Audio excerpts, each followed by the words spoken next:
Olá a todos, estamos de volta com mais um vídeo do Afluentes da Leitura. Eu peço desculpas pela demora de subir mais um vídeo, que estou fazendo mil coisas, inclusive para esse canal, relacionado à literatura e, e vídeo, enfim. Bom, hoje eu inauguro aqui na nossa página uma série de entrevistas que eu estou fazendo com escritores que são amigos e muito queridos e pessoas que eu admiro muito e que eu acho que tem muita coisa para ensinar. Então hoje a gente vai conversar com o João Correia Filho. O João é fotógrafo, é escritor, é viajante e ele simplesmente mistura essas coisas na obra dele e ele monta guias literários de viagem. Então eu espero que vocês curtam. É um vídeo curtinho de 15 minutos e tal. E um abraço. Tchau.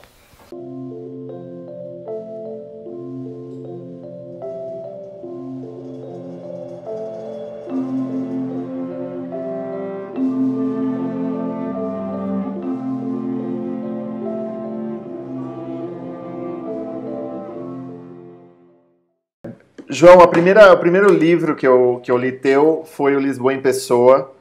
Tá. E uma amiga leu, assim, ela foi para Lisboa, ela ficou completamente apaixonada pelo livro, porque, enfim, a ideia era basicamente, aí você me complementa se eu tiver errado em alguma coisa, mas a ideia é acompanhar um guia que já foi feito pelo Fernando Pessoa em 1925, né, para projetar internacionalmente o país e a cidade, né, para fora e tal, e você acompanhou o percurso do Fernando Pessoa e fez um itinerário fotográfico e lírico sobre a cidade. Queria que você falasse um pouco como é que foi esse processo e tal.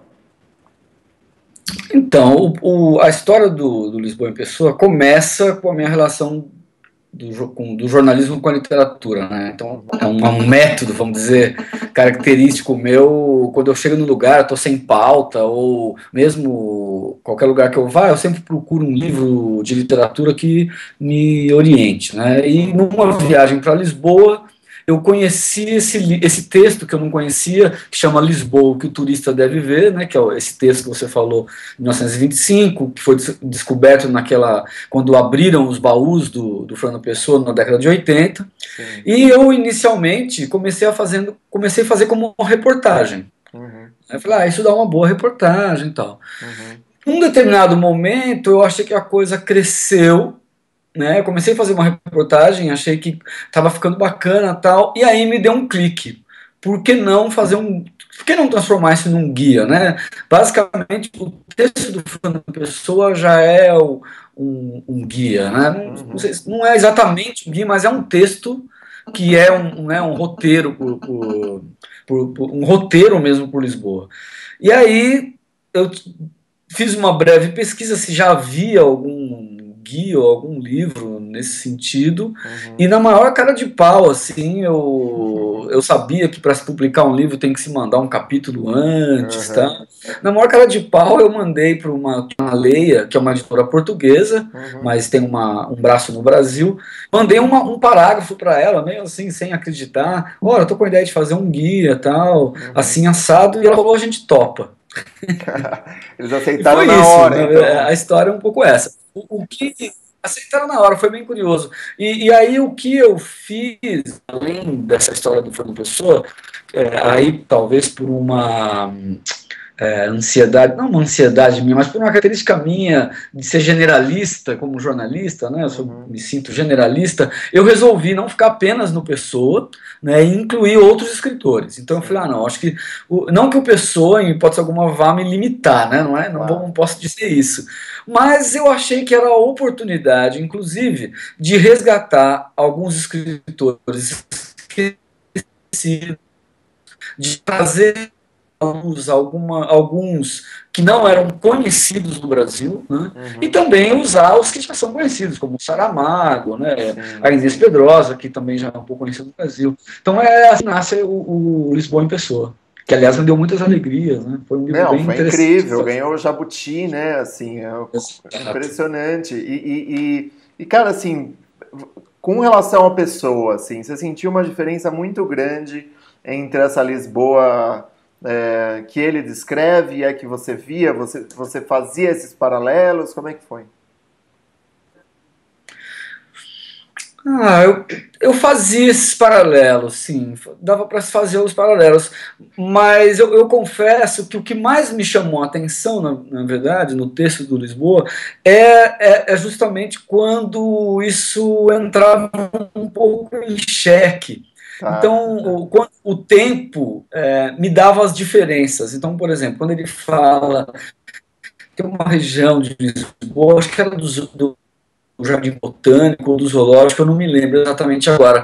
Ele fala que as pessoas tinham que se você vai a pé é um preço, se você vai de cavalo é outro, se você vai de carro é outro, se você vai de charrete é outro. Então isso era uma coisa que me chamava a atenção, assim, né? Porque a gente não tem mais isso. Outra coisa que me chamou a atenção, e aí isso entra numa reflexão acerca da viagem em si, é que ele faz essa viagem de carro. A viagem do Pessoa é de carro. E é uma viagem impossível de se fazer no tempo que ele faz. Tá. Primeiro porque é uma imaginação, é uma ficção, né? Sim. Embora seja um texto que não seja uma ficção, um texto informativo, é um texto informativo, praticamente um guia mesmo, um roteiro, ele tem algumas características que são praticamente uma ficção. Então, o roteiro que ele faz é impossível fazer em um dia. Né? E ele faz de carro, talvez para exaltar essa Lisboa moderna, né? Porque, como você disse, ele queria exaltar, né? Ele achava que Lisboa estava um pouco largada de fora, assim, né? No contexto cultural.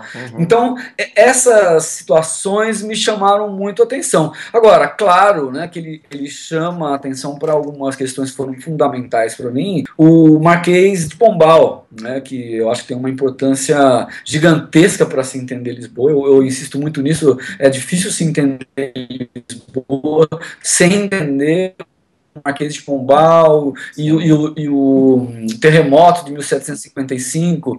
Então, essas questões o Pessoa me ajudou a levantar. Foi interessante. Mas também, claro, algumas questões que ainda são iguais, né? Que dá para se comparar, tal. Isso também me ajudou. Mas o que mais me chamou a atenção, para falar a verdade, foram esses paradoxos do tempo, né? Eu acho curiosíssimo ele fazer essa viagem de carro, né? Muito, é incrível. E ele gostava de carro, né? E um outro aspecto também, aproveitando essa ideia, é que o Lisboa, o Fernando Pessoa, não é um cara de viajar, ele não era um cara que viajava, né? Ele não era um viajante. Né? Mas, ao mesmo tempo, ele, não sendo um viajante, ele era um grande viajante da sua própria cidade. E isso está muito claro na obra dele. Né?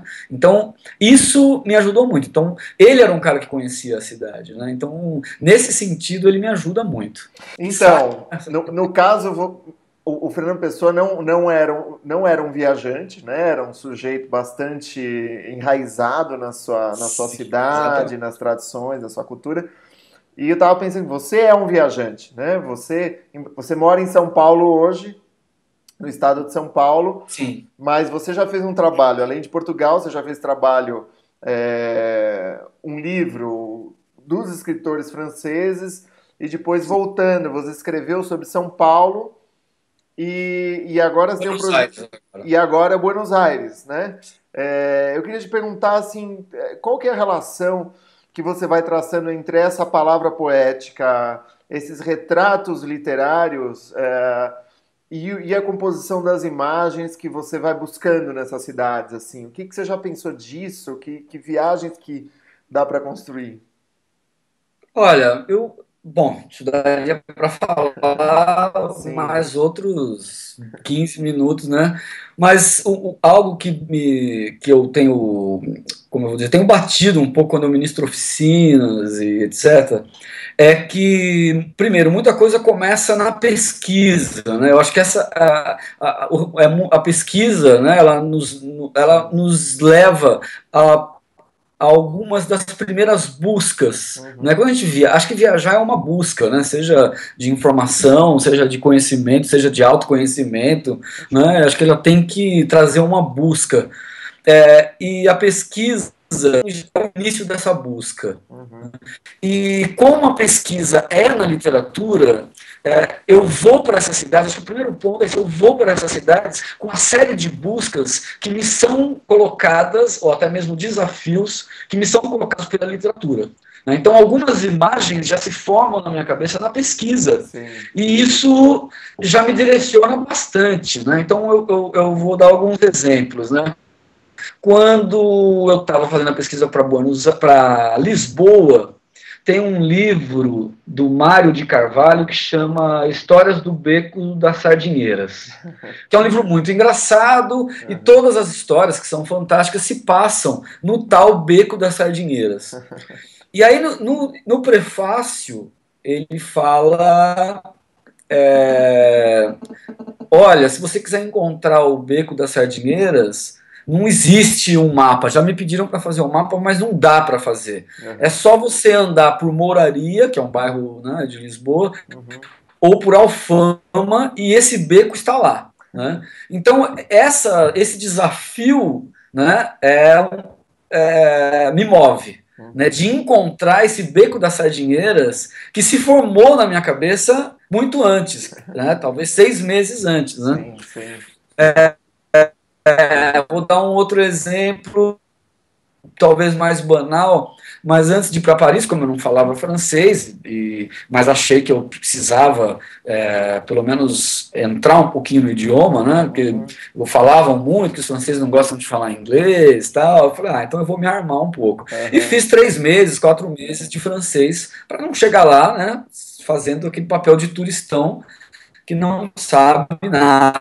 Sim, uma mega pesquisa, então, né? Você teve que aprender o básico do francês, né? Para aprender a propaganda, cara. Olha só, é uma fixação minha, talvez. Eu acho que a propaganda traz muito da alma de um povo. Sim. Então, eu gosto muito de ler os cartazes, gosto de ler as propagandas que estão em outdoor. Eu acho que mostra muito do humor de um povo. Não sei, outras coisas fazem isso, obviamente, mas isso para mim é instantâneo, porque está na rua, né? Esses 3, 4 meses, logo numa das primeiras aulas de francês, eu descobri que a palavra... né, grande descoberta. A professora me disse que livres, né, que significa livros, e se escreve livres. Né? E daí eu falei, estou fazendo um guia de literatura, e essa palavra livros significa livres, é muito significativo para um livro de literatura. Sim, de fato. Eu já saí, isso 6 meses antes de ir para Paris, eu já tinha uma imagem dessa palavra, livres. Né? E eu já sabia que essa palavra ia ser a guarda do meu guia. E foi. Se você está no guia, a palavra livres é uma placa de uma livraria, né? Uma fachada de uma livraria escrito livres. Né? Então, assim, é um convite ao leitor e, ao mesmo tempo, está escrito livros. Né? Então, essas histórias que vão permeando um pouco, né?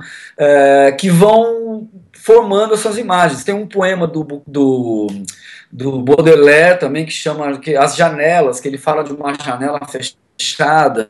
Isso muito me intrigou, fotografar uma janela fechada. Então, quando eu chego na casa do Balzac, no escritório do Balzac, tem uma janela fechada linda.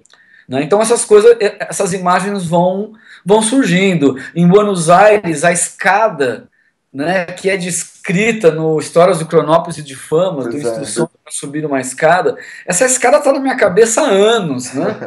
Quando eu chego na casa que o Cortázar passou a infância, eu olho para dentro, eu olho assim, dentro do apartamento, né, do prédio, e tem uma escada. Né? Então,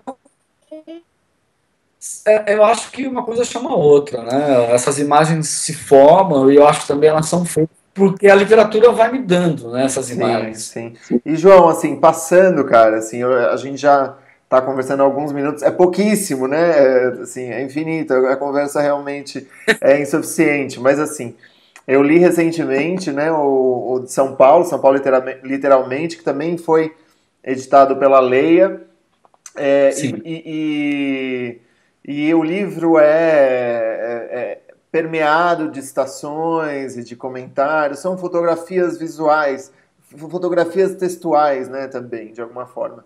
Mas você fez uma colocação que eu fiquei pensando, que é, você estava falando do beco das sardinhas, e eu fiquei pensando quantos becos das sardinhas não tem em Buenos Aires, e eu queria te perguntar como é que está esse projeto de Buenos Aires, você está fazendo, você já tem data para publicação, e dessas cidades, dessas Buenos Aires imaginárias, né? Porque o Borges, por exemplo, né, é um sujeito de mundos imaginários e que realmente existem de alguma maneira, enfim, o Roberto Alt, o Cortázar, todos eles constroem isso aí. Cada cidade leva de uma forma a gente, né? Lisboa, acho que talvez por essa questão do Beco das Sardinheiras, cada cidade tem uma alma ou tem uma forma de se permitir adentrar, né? Lisboa, por exemplo, teve essa história dos becos, pela própria característica da cidade, uma cidade medieval, né, que tem uma formação em alguns bairros, né, tem essa formação medieval e moura dos becos. Buenos Aires, eu acho que os becos não se apresentaram muito. Acho, em alguns Sim. casos, você falou do Roberto Arto, por exemplo, tem uma praça que leva o nome dele, que talvez seja um pouco esse beco, é uma praça meio escondida, que ficam umas pessoas se drogando, os caras bebendo. Talvez até tenha a ver, fazendo um paralelo com esse submundo que ele traz, né?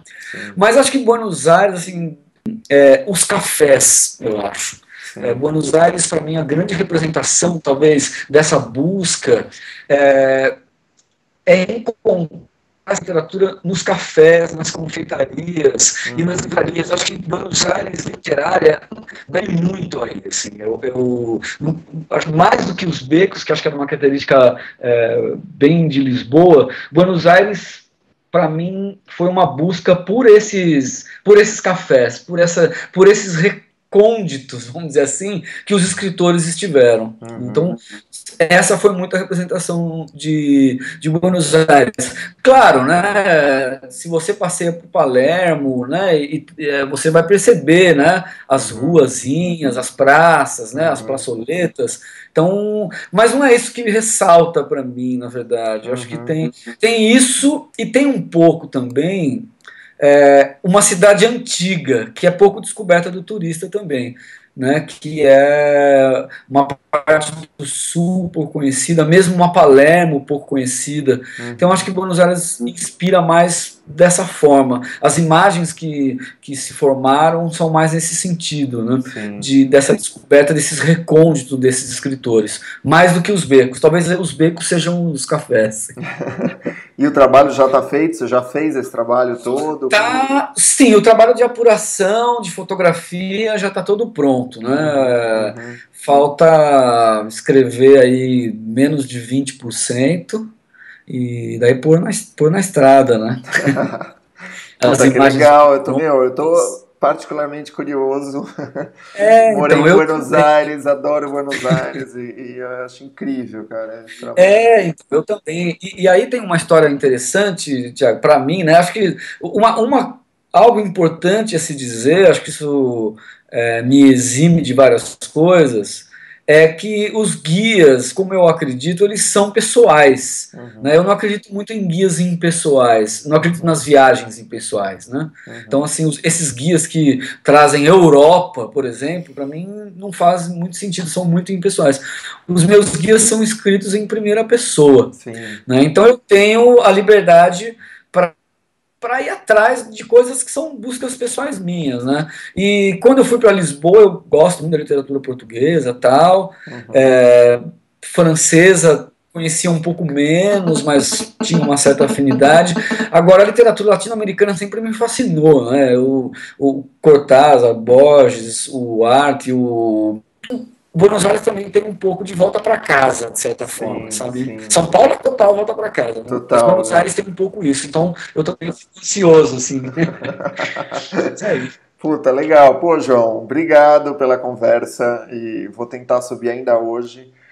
Mas enfim, essa parte é cortada.